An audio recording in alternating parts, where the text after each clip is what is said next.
So how's it going, everybody? Welcome back to another video. Now today was a pretty massive day for Cyberpunk 2077. Today started off the first day of the Night City Wire event. We found out a bunch of information, we got a new trailer, and we got about 20 minutes or so of extra gameplay. They showed off a lot of details. We got a sneak peek at the brain dance mechanic, which is this sort of detective mode. You go through and you read people's memories and you can just scan the environment, find different clues to complete different quests and stuff. And that definitely looks pretty cool. I'm excited to try that out. But surprisingly, the event itself didn't have that much information. A lot of the major bits of information that we discovered today actually came out from YouTubers and different media outlets. So over the past couple days, the media has been able to play up to 4 hours of the game for themselves, and there's been just a ton of different articles that went live. Big name YouTubers were able to play the game, they've made videos and stuff. So I spent the past couple hours watching all the first impression videos, I've read tons of articles, and for the most part, everybody seems to be talking about the same stuff. Everybody sort of has the same first impressions,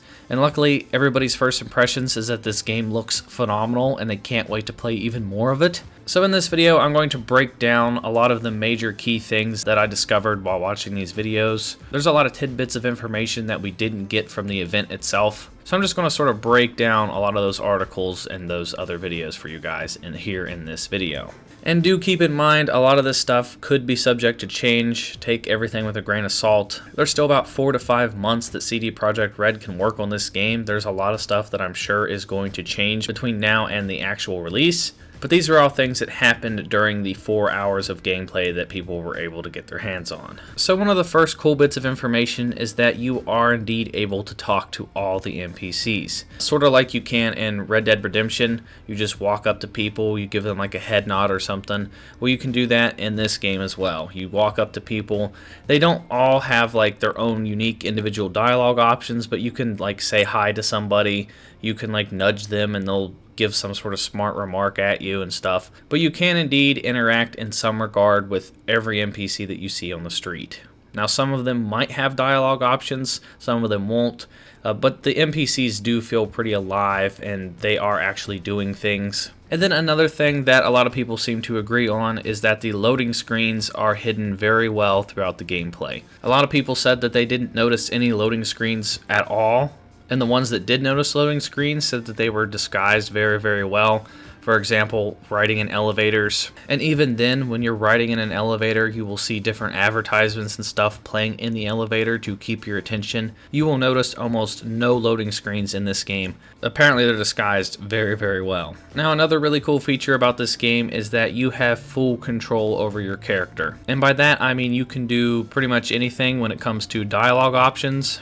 You are never stuck in a conversation. You can leave conversations at any time. You can look around the room during a conversation. You can walk around during a conversation. You can choose to sit in a chair or stand up. You can just completely leave the conversation, get in your car, and drive away. Unlike most other RPGs where you're sort of just stuck in a dialogue box and you have to stare at the person's face, kind of like in Fallout, then you have to choose what dialogue option you want to say in response to the NPC.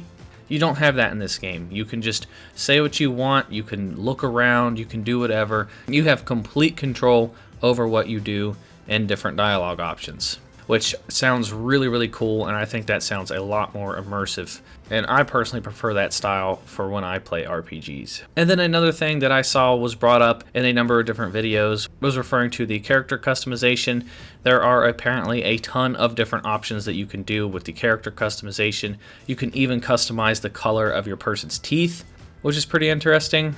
And then a lot of people wanted to know about the genitals. Apparently you can choose between 2 different penises and a vagina. You can have a circumcised penis or an uncircumcised penis. And then there is a slider to change the size of your genitals. And then there's also a slider to change the size of your breasts.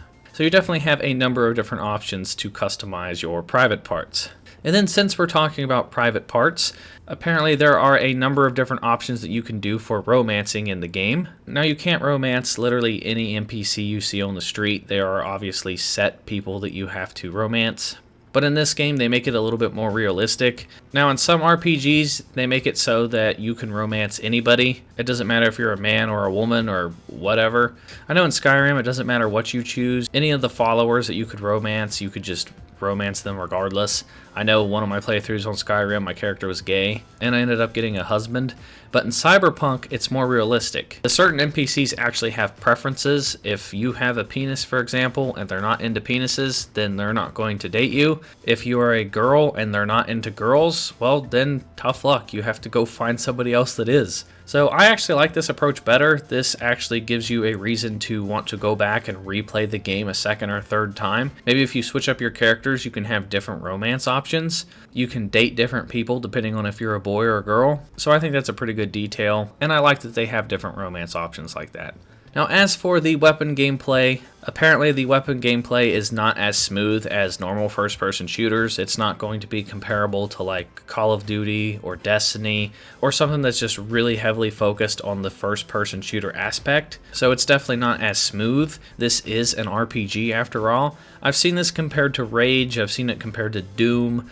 It's just not as smooth as like the Destinies, the Call of Duties, the Battlefields, because that's not the major focus. But I haven't seen really any complaints about the combat. They just say that it's not as good as like normal first-person shooters. But for the most part, I've seen no complaints. I've seen everybody say that the gameplay and the gunplay is pretty fun. Now this part I thought was pretty cool because there is a day and night cycle in the game, and it's that every 1 hour of real life time equals 8 hours in-game time. So if you play for 2 or 3 hours, you're going to see the entire day and night cycle in-game. And apparently the NPCs actually are realistic with the time of day. For example, if you walk around the city at noon, you're going to see a lot more NPCs compared to if you walk around the city at 2 in the morning. You're not going to see as many people. You're not going to see as many cars. You might see some more shady characters come out at nighttime. So that definitely helps out a lot with making the cities feel pretty alive. Now this next part I think is really cool, and it's that the user interface and the HUD actually changes based off of what cyberware you have installed. If you don't have any, you just have a basic HUD, it looks pretty plain.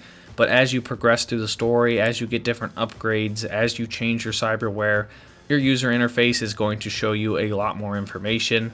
If you have cyberware that is attached to your weapon, you'll be able to see how much ammo you have in reserve. You'll see things more clearly. And I think that's pretty cool because nobody's user interface or HUD is going to look exactly the same. Mine will probably look different than yours. Yours will probably look different than your friends. It really just depends on what cyberware as you as an individual decide to upgrade. And then another big thing that people pointed out is that there are very few cutscenes. This is something that you tend to see more and more in video games, kind of like in God of War, The Last of Us Part 2. Everything just transitions and happens during the gameplay. So during a part where you think you might have seen a cutscene, you can still walk around, move your camera. They very rarely fix your camera into one spot and make it seem like it's a cutscene. So everything happens in real time, which I think is a lot more immersive and sounds really good in my book. Another fun fact is that there is fall damage in the game. If you jump from certain heights, you definitely will take a lot of damage, but this can be improved with cyberware. If you get upgrades to your legs, you can jump higher, and you will take less damage when you fall from different heights. When it comes to stealing vehicles, it's kind of like Grand Theft Auto. If you see a vehicle, you can steal it. It doesn't matter. Some of the vehicles you actually have to work for. People aren't just going to give up their car, so you might have to actually shoot the person and then rip them out of the car. You can't just walk up to every car and throw them out like you can in GTA. And it also works in a different way from Grand Theft Auto, whereas if you steal a car, depending on if you're in front of police or not, nobody's really going to care.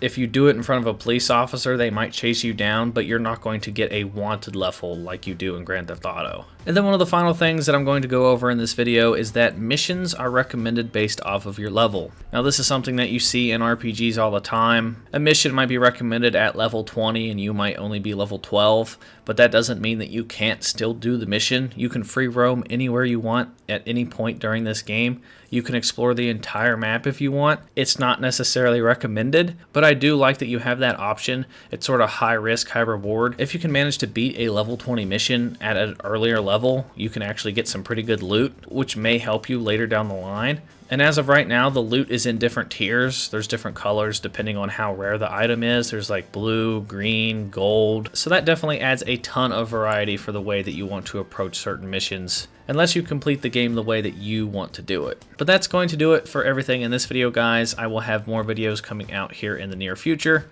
Let me know what you guys think down in the comment section down below. Are you guys excited for this game? What did you guys think of the Night City Wire event? What is the #1 thing that you're looking forward to the most? And then if you guys are new here, please hit that subscribe button, hit that thumb up button if you enjoyed the video. Follow me on Twitch at SwannyPlaysGamesLive, and then be sure to join the channel's Discord. All those links are found down in the description down below. And that's going to do it for me, guys, and I will talk to you all in the next video.